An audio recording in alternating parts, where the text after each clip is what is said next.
নমস্কার বন্ধুরা, ভালোবাসার গৃহকোণে সকলকে স্বাগত।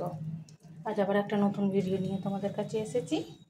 আজকে দেবো চিংড়ি মাছ লাউ পাতায় মুড়ে ভাতে। তো ভাত তো অল্প ভাত সবুজ হয়ে যাবে, তো সেই জন্য দেবো আমি প্রেসার কুকারেই দেব। তো এটা আমার ঠাকুমার কাছ থেকে শেখা। আমার ঠাকুমা করতো, ভাতে যেদিন দিতে অসুবিধা থাকতো না, সেদিন ওই ভাতের যে মাড় হতো ফ্যানটাতে জল দিত না, ফ্যানটাতে প্রেসার কুকারে দিয়ে এটা ভাতে দিত। আমি এগুলো দিয়ে মুড়ে একটা কাপড় ছেঁড়ায় বেঁধে আর ওই ফ্যান দিয়ে মানে ভাতের মাড়টা দিয়ে এটা প্রেসারে সিটি দেবো। তো তার জন্য নিয়েছি অল্পই চারটে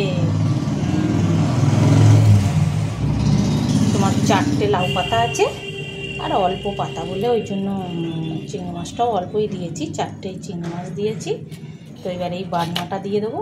এটা হচ্ছে ধনে, জিরে, লঙ্কার পোস্ত, একটু নুন দিয়েছি আর একটু সর্ষের তেল দিয়েছি।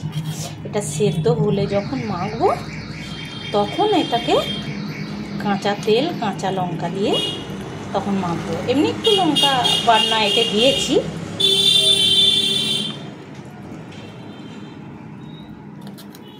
তো এটা মাখানো হয়ে গেছে। এইবার ভালো করে মুড়ে আর কাপড় ছেঁড়ায় বেঁধে আর প্রেসারে দেব।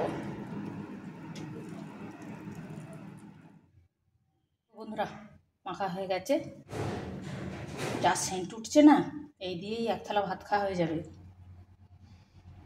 একদম গরম ভাতে গরম গরম চিংড়ি মাছ, লাউ পাতা দিয়ে চিংড়ি মাছ ভাতে অন্তত একবার করে খেয়ে দেখো, তারপর আমায় বলো। ভালো লাগলে আমার পাশে থেকো। ইউটিউব থেকে দেখলে চ্যানেলটা সাবস্ক্রাইব করে দিও। টাটা বন্ধুরা, দেখা হবে আবার নতুন ভিডিওয়। ততক্ষণ তোমরা সুস্থ থেকো, ভালো থেকো। টাটা, চলি।